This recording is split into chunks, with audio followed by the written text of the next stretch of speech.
Hai Bunda, menjelang proses melahirkan, Bunda disarankan untuk selalu memeriksakan kandungan secara berkala ya.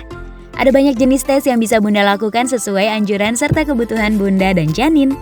Bunda bisa menanyakan manfaat dan risiko tes anjuran dokter supaya bisa lebih bijak menentukan tes mana yang lebih Bunda dan si kecil butuhkan.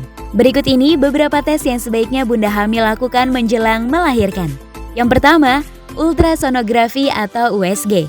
USG merupakan tes yang aman dan tanpa rasa sakit dengan menggunakan gelombang suara untuk membuat gambar yang menunjukkan bentuk dan posisi bayi di dalam rahim.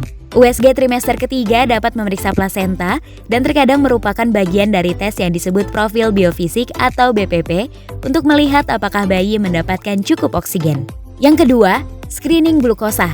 Tes ini memeriksa diabetes gestasional, bentuk diabetes jangka pendek yang berkembang pada beberapa wanita selama kehamilan. Diabetes gestasional dapat menyebabkan masalah kesehatan bagi bayi, terutama jika tidak didiagnosis atau diobati. Yang ketiga, tes strep grup B. Antara minggu ke-35 dan ke-37 kehamilan Bunda, dokter akan memeriksa Bunda untuk infeksi Streptococcus grup B atau GBS. Bakteri GBS ditemukan secara alami di vagina banyak wanita, tetapi dapat menyebabkan infeksi serius pada bayi baru lahir. Yang keempat, tes non-stres. Biasanya dilakukan ketika tenaga medis ingin memeriksa kesehatan janin, seperti pada kehamilan berisiko tinggi atau ketika tanggal jatuh tempo telah berlalu.